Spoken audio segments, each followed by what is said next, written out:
तो आज हम लोग क्लास 10th के स्टैटिस्टिक्स के मीन को पढ़ेंगे। ठीक है, छोटी क्लासेस में आपने मीन निकालने को सीखा है, जिसमें आपने अवर्गीकृत आंकड़ों को निकालना सीखा था। जैसे मतलब अवर्गीकृत आंकड़े होते क्या हैं, तो मैं आपको बताऊंगा। जैसे अगर आपके सामने कुछ भी दे दिया जाए, मान लो आपसे कहा जाए एग्जाम्पल के लिए दिया जाए 2 4 1 6 5, इस टाइप का कुछ भी आपको दे दिया है, अब ऐसे लिखा है तो वो अवर्गीकृत कहा जाता है।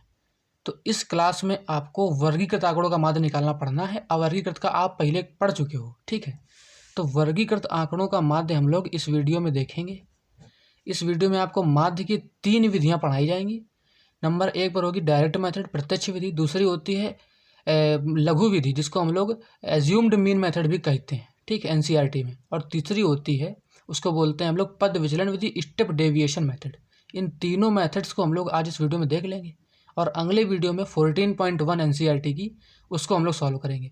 तो ये इस टाइप का अगर डाटा आपको सिंपल दे दिया जाए, बड़ी बेतरतीब तरीके से दिया जाए, मतलब व्यवस्थित नहीं है, तो ये आपको है, इसको कहते हैं अवर्गीकृत आंकड़े। लेकिन वहीं अगर आपको वर्गीकृत आंकड़े दिए जाएं तो उसमें आपको चीज़ें व्यवस्थित रूप से दी जाएंगी, उनको हम लोग बोलेंगे वर्गीकृत आंकड़े, ठीक है। जैसे कि इसमें आपको नंबर 1 पर मान लीजिए क्लास इंटरवल दिया जाएगा। क्लास इंटरवल यानी वर्ग अंतराल, जिसको हम लोग CI से दिखाते हैं, क्लास इंटरवल। मान लिया आपसे दिया गया 10 से 20, 20 से 30, 30 से 40। तो इसका मतलब क्या होता है, यानी 10 से 20 के बीच में हमारे कितने आंकड़े आते हैं। इसमें आपको चीज़ों की बारंबारताएं दी जाएंगी। यानी मान लीजिए डाटा रिपीट करे, डाटा रिपीट कर रहा है। अब वर्गीकृत का मतलब डाटा रिपीट भी कर सकता है। जैसे कि मान लीजिए कह दिया जाए 5 आपका 3 बार आया है, फिर 2 आपका 10 बार आया, हम कहते हैं 10 बार आया है 2, फिर आपका 6 आया है 3 बार, फिर आया है आपका 4 आया है मान लो 2 बार। तो इस प्रकार का डाटा जो आपको दिया गया है, इसमें देखिए रिपीटेशन कितना ज़्यादा हो रहा है। 5 को 3 बार लिखना है, 2 को 10 बार लिखना है, 6 को 3 बार लिखना है, 4 को 2 बार। तो बचपन में जो मेथड पढ़े थे वो क्या होता था, वो होता था कि माध्य बराबर कुल आंकड़ों का योग, कुल आंकड़ों का योग बटे कुल आंकड़ों की संख्या। बचपन में तो यही पढ़े थे हम लोग, कुल आंकड़ों का योग कर लो और कुल आंकड़ों की संख्या से उसको डिवाइड कर दो तो आंसर आ जाता था।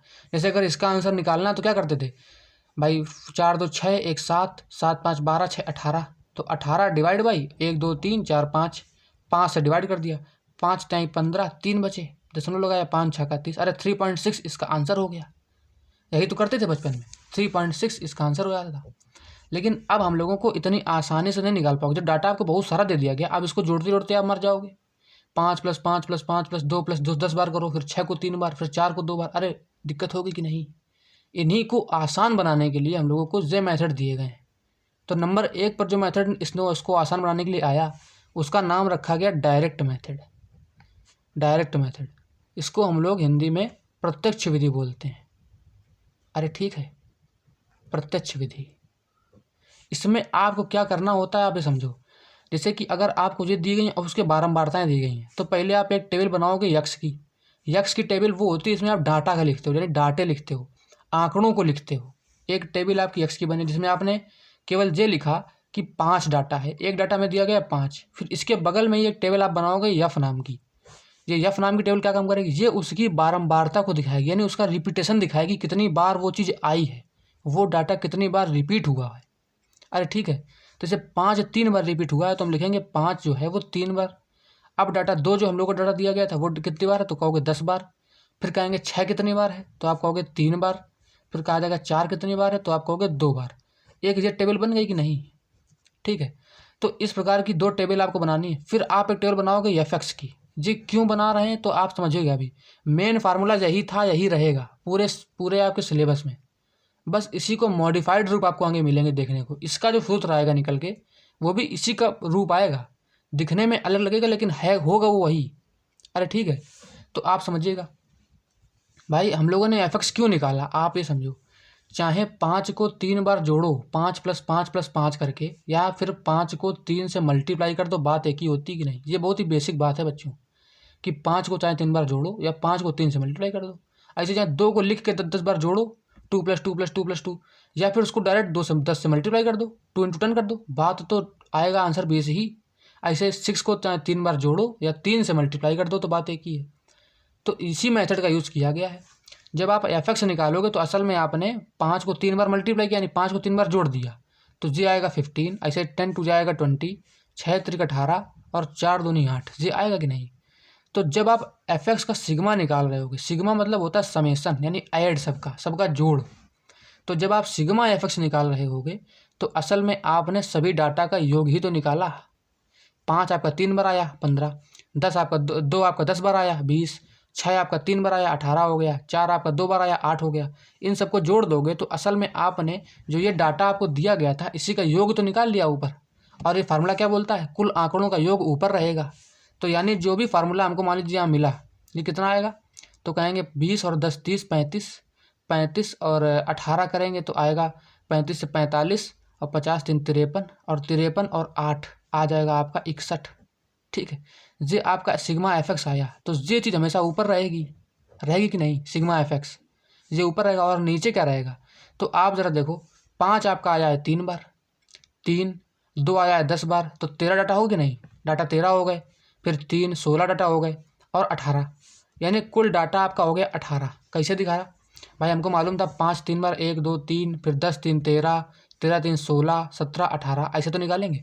यानी एक बात और मालूम चली कि हमेशा सिग्मा एफ जो होगा वो डाटा का कुल संख्या होगी, कितने डाटे आपके पास हैं, तो सिग्मा एफ आपको निकालना पड़ेगा, यानी कितना है, तो हमने लिखा 18 आ रहा है। तो ये जो निकल के आएगा ये आपका एक्स बार निकल आएगा एक बार में। बात समझ में आई। तो असल में हम लोगों ने किया क्या, कुल आंकड़ों का योग बटे कुल आंकड़ों की संख्या ही तो किया। सिग्मा एफ एक्स हमारे कुल आंकड़ों का योग हो गया। कैसे भाई, 5 नहीं 15, 6 2 हम 10, 6 त्रिक 18, 4 दूनी 8, तो असल में हमने डाटा का योग जो निकाला एफ एक्स करके। और एक्स बार क्या है, तो ये सिंबल होता है, दिखाते हैं इसको मीन को इस तरह से एक्स के ऊपर बार चढ़ा के। तो 16/18 जो हो गया, इस आंकड़ों का माध्य तो आया। और सिग्मा एफ हमेशा क्या आएगी, तो कहेंगे जितने आंकड़े होंगे वो देगा, तो सिग्मा एफ हमेशा नीचे। तो फार्मूला क्या बना डायरेक्ट मेथड का, तो कहेंगे एक्स बार बराबर sigma of F x upon sigma F. यही आपका फार्मूला बन गया डायरेक्ट मेथड का। कितना देखिए आसान तरीके से बताया है। डायरेक्ट मेथड का फार्मूला आपको बस बन गया कि नहीं बन गया। ऊपर आपको आंकड़ों का योग जो हम लोग पहले करते थे वही किया है। आंकड़ों का योग तरीका देखिए निकालने में बदल गया। तरीका इसलिए बदल गया क्योंकि एफ आ गया ना।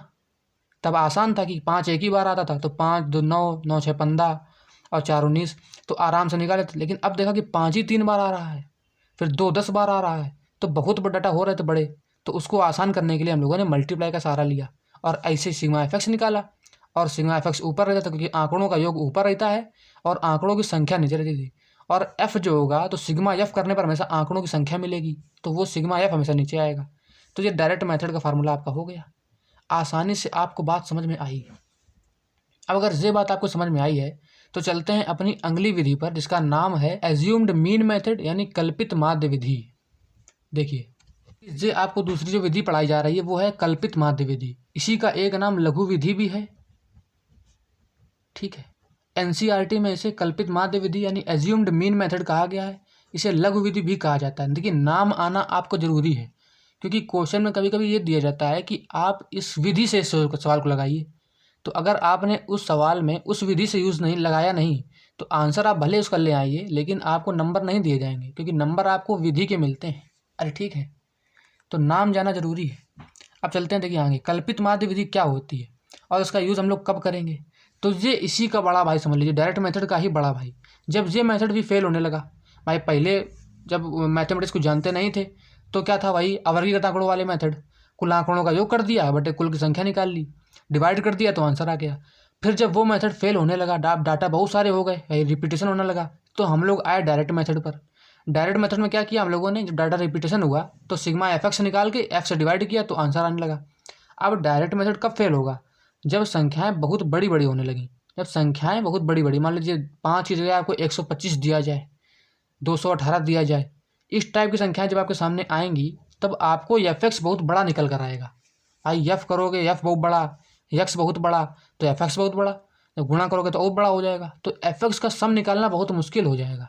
तो उसके लिए आपको कुछ छोटा करना चाहिए। तो उस छोटे करने के लिए ही इसको निकाला गया है। इसका नाम है कल्पित माध्य विधि या फिर लघु विधि। करते क्या है, तो भाई करते बड़ा आसान तरीके से देखिए करते हैं। आपको जो यक्स दिया जाएगा, यक्स की टेबल जो दी जाएगी वो टेबल पूरी, ठीक है। उसके बाद आपको एफ की टेबल दी जाएगी, वो पूरी लिख लीजिए।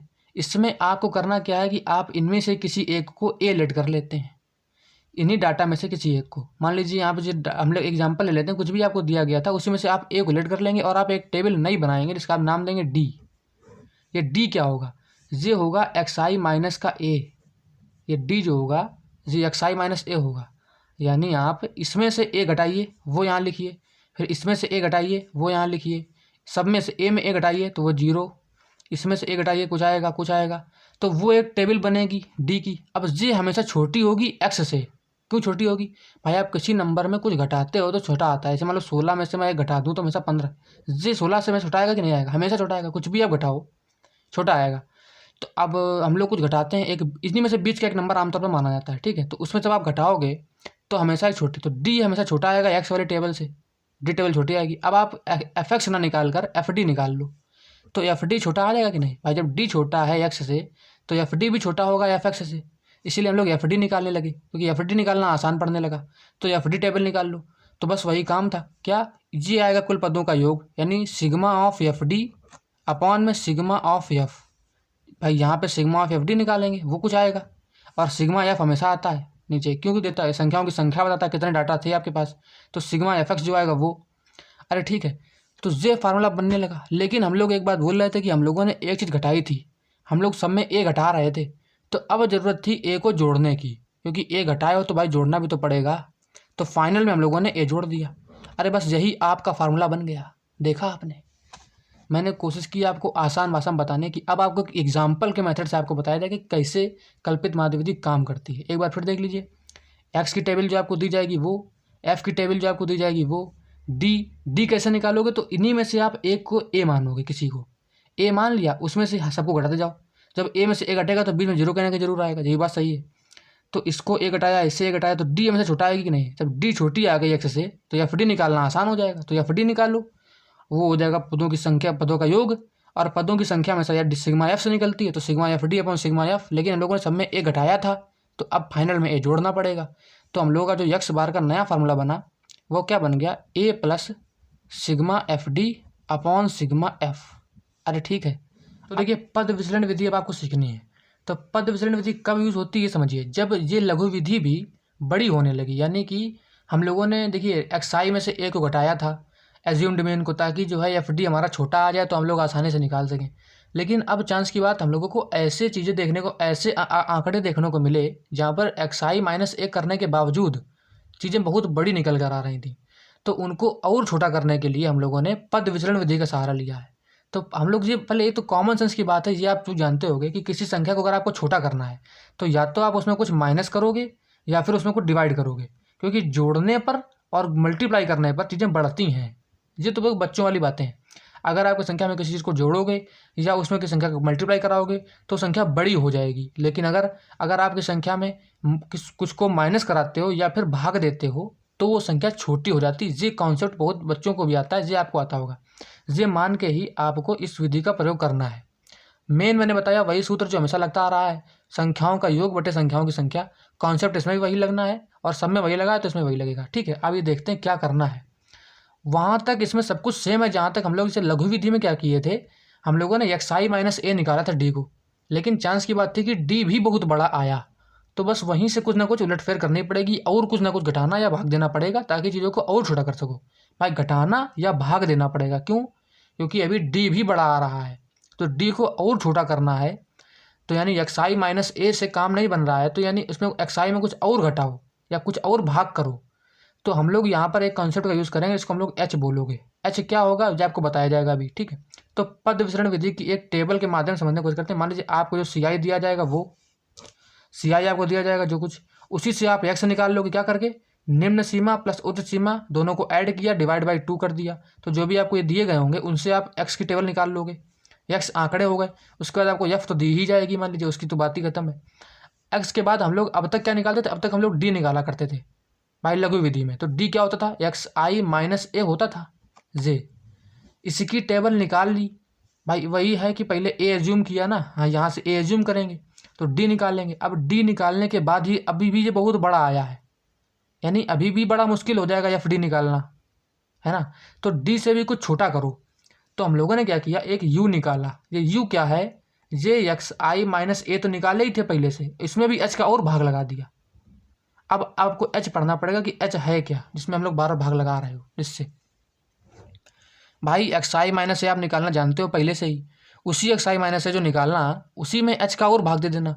अब आप सोच रहे हो कि एच है क्या, तो एच देख लो, इन दोनों का जो डिफरेंस होगा, मान लीजिए आपको टेबल के एग्जाम्पल के तौर पर दिया गया आपको 10 से 20, 20 से 30, 30 से 40, तो आप अंतर देखो कितना है इसका, 10 का अंतर है कि नहीं भाई, अरे 10 का अंतर है कि नहीं, 10 से 20, 20 से 30, 30 से 10 का अंतर है, तो यही 10 जो है यही आपका एच हो गया इसके लिए।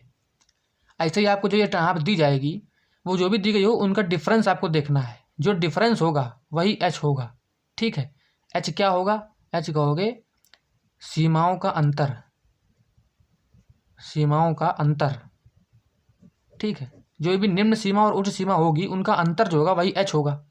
डी आप जानते हो भली भांति से कि एक्स आई में से एक घटाना है, इससे इसको घटाओ यहाँ रखो, इससे इसको घटाओ फिर यहाँ रखो, इससे स्वयं को घटाओ तो 0 आएगा, इससे इसको घटाओ यहाँ रखो तो डी निकलता था। उसी डी में से अब आप एच को और भाग कर दो, मान लीजिए 10 आया एच, तो मान लीजिए डी अब देखो छोटा हो जाएगा कैसे, मान लीजिए डी आपका 200 आया, अब डी अगर 200 आया और इनका अंतर 10 था मान लीजिए, तो 200 में 10 का भाग दोगे तो यहाँ केवल 20 बचा कि नहीं, अरे घटा दिया कि नहीं घटा दिया है, घटाना ही हमारा उद्देश्य था कि हमें छोटा करना है कैसे भी करके। अब डी भी चूंकि बड़ा आ रहा था तो हमने डी से यू पे आ गए तो यू को और छोटा कर दिया। तो अब हम लोग क्या निकालेंगे, एक्स बार बराबर जे हो जाएगा सिग्मा ऑफ एफ यू। अब हम लोग वही लास्ट में वही निकालेंगे भाई, एफ और यू निकालेंगे। अब की बार एफ और यू का मल्टीप्लाई करेंगे ना कि एफ डी का, क्योंकि डी भी बड़ा आ रहा था ना तो इसीलिए यू निकाले हैं। तो एफ का और यू का मल्टीप्लाई कराने पर एफ यू बनेगी, उसका सिग्मा निकालेंगे तो sigma F you upon sigma F, ये फार्मूला बनना चाहिए था।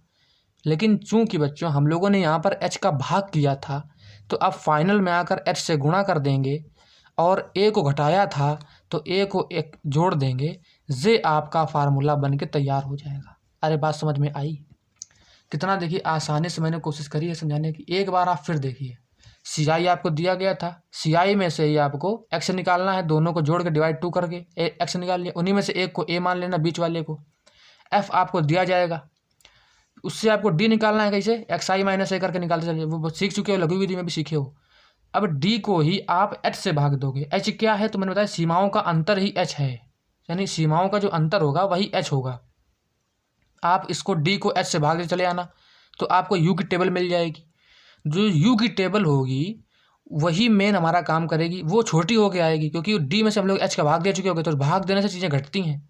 तो एफ यू जो निकलेगा वो छोटा निकलेगा, हम लोग एफ यू निकालेंगे, सिग्मा एफ यू का यूज़ करेंगे, तो sigma F you upon sigma F ये हमारा आंसर हो जाता।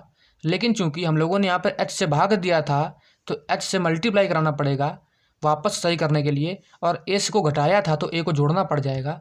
तो ये हमारा फाइनल सूत्र बन जाएगा, फार्मूला बन जाएगा स्टेप डेविएशन मेथड का, जिसका हम लोग प्रयोग करेंगे एक आगे एग्जाम्पल में। एग्जाम्पल के माध्यम से अब आपको समझाते हैं, तो देखिए एग्जाम्पल। तो देखिए बच्चों, ये क्वेश्चन आपको दिया गया, निम्न वितरण के समांतर माध्य की गणना पद विचलन विधि द्वारा ज्ञात करिए। तो हम लोग पद विचलन मेथड का यूज़ करके इस सवाल को लगाएंगे। दिया वर्ग अंतराल आपको दिया गया है 0 से 50, 50 से 100, 100 से 150, ऐसे ही 250 से 300 तक, और बारंबारताएं दी गई 17, 35, 43, 40, 21, 24 इस टाइप से, ठीक है। तो चलिए टेबल बनाना शुरू करते हैं ताकि आपको समझ में आ सके। आइए, तो नंबर 1 पर बनाएंगे हम लोग सी आई की टेबल। सी आई दिया गया है कहाँ से, 0 से 50, 50 से 100, 100 से 150, 150 से 200, 200 से 250 और 250 से 300। अरे ठीक है, ये आपको सी आई दे दिया गया इस तरफ, ठीक है। और उसके बाद आपको क्या दिया गया है, तो आप पाओगे ऐसे सी आई से पहले एक्स निकाल लो तुरंत, क्यों बाद का, पहले हम लोग एक्स आई ही निकाल लें। तो एक्स निकालने चलेंगे तो देखिए इसके बीच में आएगा 25।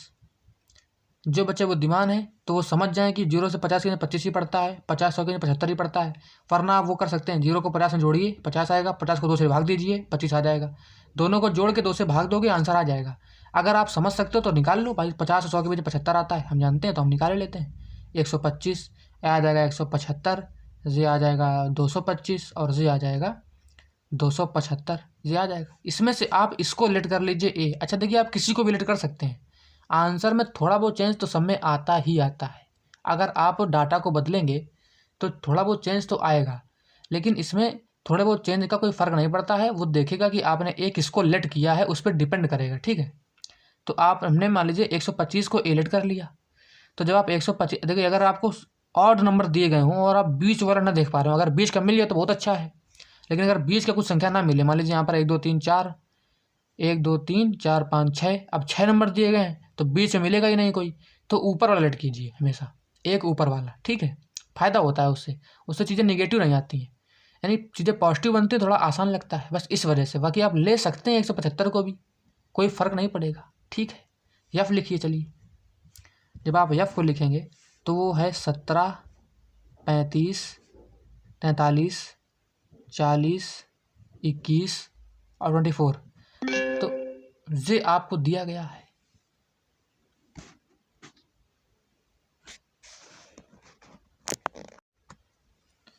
अरे तो ये आपको दिया गया है, ठीक है, इतना आ गया।